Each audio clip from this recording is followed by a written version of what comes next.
Hey, come see us do stand-up comedy in Tempe, Arizona, Columbus, Ohio, Dayton, Cincinnati, Lexington, Burbank, and Honolulu. Go to jimmydore.com for a link for tickets. War and theft, the takeover of Ukraine's agricultural land amidst chaos of war. A new report exposes the stealth takeover of Ukrainian agricultural land. Well, I'm glad... James O'Keefe exposed this already, by the way, with that undercover thing with the guy that worked for BlackRock saying it's about the wheat. Remember that? Oh, no, I don't remember that. Yeah, this has been exposed for quite some time, but I mean, it's good they're putting down. Well, I'm glad some good came from this tragedy. I mean, do we really need this kind of tinfoil conspiracy cynicism around here? Not every war has to be about acquisition of land or resources. Sometimes people just like to mix it up like a sporting match, but on a life or death level involving lots of innocent bystanders. That's all this is. Yeah, it's also fun. You can gamify it and make it fun. War and theft. 1 year into the war, a new report reveals how oligarchs and financial interests are expanding control over Ukraine's agricultural land with help and financing from Western financial institutions. You mean like BlackRock? Right. Remember the GMO wheat that they don't take in other countries, and they're going to flood Ukrainian garbage, America wheat, into like France and all those Poland and what have you? Aid provided to Ukraine in recent years has been tied to a drastic structural adjustment program requiring the creation of a land market through a law that leads to greater concentration of land in the hands of powerful interests. Where it belongs. Wow. So when they sent money over to Ukraine, they were really just sending it to our own oligarchs? Lindsey Graham is right. This is the best money we ever spent. Oh, so we don't lose the money. It just goes right back in the hands of our superior Western culture oligarchs who are better than the other oligarchs. The Ukraine war is nothing but a money laundering operation. I'm so for the West, Jimmy, the good direction on the compass. Can you believe people still believe in this Ukraine war? They still believe what they're told on the TV about this Ukraine war? You know, I wouldn't believe it if I hadn't had friends of mine tell me they do. They do. Otherwise, I would think no one cares, and basically America just writes it off. Oh, yeah, they're always doing some war.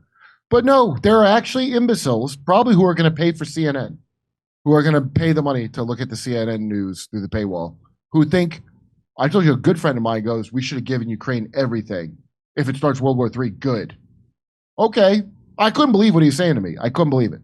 I have no argument against that. I'm like, okay. My whole argument is like, I don't want World War III. And his was like, no, we should have that. Ukraine's crippling debt is being leveraged by financial institutions to drive post-war reconstruction towards further privatization and liberalization in several sectors, including agriculture. Ukrainian civil society, academics, farmers are demanding the suspension of the land law and of all land transactions and calling for an agricultural model no longer dominated by oligarchy and corruption. Well, good luck. Good luck with that. Left? Are there any of them left in the country? Why haven't those people been stuffed in a van and sent to the front lines yet? That's what I'm wondering. I'm guessing they will be soon.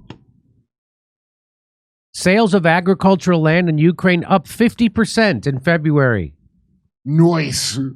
About 9,600 purchase and sale transaction for a total of 22,000 hectares of agricultural land were conducted in Ukraine in February 2024, which is 50% more than in January 2024. Ukrainian media reported, citing an analytical survey of the Ukrainian land market carried out by the Kiev School of Economics Center of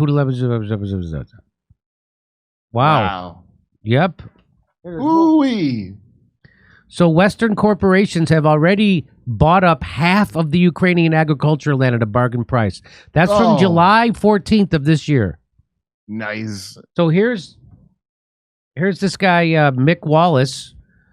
He's one of those European members of Parliament, right? Mm-hmm. I like both of these Irish people because they look like they're from the Muppets band, but they say smarter things in the Muppets. Yeah, he's an Irish politician, former property developer, and former member of former member of the European Parliament from Ireland for the South constituency. And here's what he says about this. But I said, giving them 2/3 of it in debt is another debt trap. I said, they can't pay back the money they already owe. They're never going to pay this back. So what you are doing is you're colonizing the place. You're going to own it here. And now, as if that's not bad enough, when the IMF gave them a loan in 2021, one of the conditions of the loan was that Ukraine changed its land purchase arrangement. At that time, foreigners couldn't buy land, so that was dropped. So then large corporations from Europe and America could buy lots of 25,000 acres at a time, 10,000 hectares. At this stage, European corporations have bought more land in Western Ukraine than the Russians have taken on the east side. We're saddling with a debt. It's a debt trap that they're never going to be able to pay back.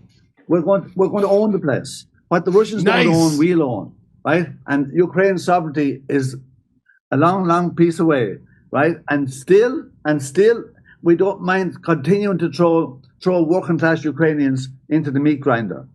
Do they care about them? And all the politicians that voted to keep the war going, did any of them go over there and fight? Did any of them send their kids over? They didn't. No. The answer would be no. Jimmy, I don't want to use the wisdom of Solomon here and cut this baby in half, but I see a place that's in sore need of a lot of mass immigration right away. You mean Ukraine? Yeah, we could, instead of having this tragedy at the border, send them right over there to work those Black Rock fields farms. And GMO wheat. Black Rock Farms. It's farmed by real illegal immigrants that we ship to Ukraine because we killed off their entire male and a lot of the female population. So this is how it works. This is how NATO works. This is how Western economic hitmen have always worked. We know we've specialized in getting rid of people standing on top of things that we want that's underneath the soil. And that's, I love the land thing, Jimmy, because that's why in New York and LA the rent never comes down, because they changed the laws to allow foreigners to buy up huge swaths of land and property. And you see how great it is for LA and how great it is for New York. So why shouldn't Ukraine have some of that, the good that the Western, we're a force for good in the world. Why shouldn't they get to partake in that good? Yeah. So this war, it's just another racket. So, and the people who make the money, they're a handful of people. They're the ones who know what the war is really about. Morons who I have, and my moron friends in Hollywood, think it's really about what they say it's about on CNN. Again, my friend, they really think that in Hollywood genuinely thinks that we should have World War III to make sure BlackRock gets a return on their investment. Well, he doesn't think that. He thinks it's about sovereignty or some nonsense because he has wide hips. I attribute it to having wide hips and slumped shoulders. It's amazing. I mean, he's got Colbert hips. That's why he talks that way. Yeah. You got to be a special kind of moron to believe the Ukraine war is about what they tell you it's about on CNN and the New York Times and the Washington Post. You got to be an American. What kind of a moron? I do jokes about the Ukraine war in comedy clubs, and people laugh. All they know it's bullshit. But my moron friends, right. Now showbiz by any chance? Now ex-showbiz friends, they still believe it. Of course, they want to stay in showbiz. You better say all the stupidest shit you ever heard in your life if you want to keep your job in showbiz, because that's the nexus of all the most mentally impaired propaganda. That I used to think those people were so cool, the alternative comedy people. Oh, I never did. I wanted to pull their did. underwear I thought they were so they were like high school. They were right on the cutting edge. What did you say? I wanted to pull their underwear over their head and bully them. And I was not a bully in school. I was a nerd in school, and I couldn't believe when I was confronted. The whole alt scene, by the way, here, let me solve the mystery. It's rich kids. So rich kids are going to do what rich kids do. Rich kids can be funny, but a lot of them are going to, at the end of the day, toe the line of their class. And they're class loyal. Of course, they're class loyal. I wouldn't want to be out of this class. I want to go to a Diddy party. Hey, come see us do stand-up comedy in Tempe, Arizona, Columbus, Ohio, Dayton, Cincinnati, Lexington, Burbank, and Honolulu. Go to jimmydore.com for a link for tickets.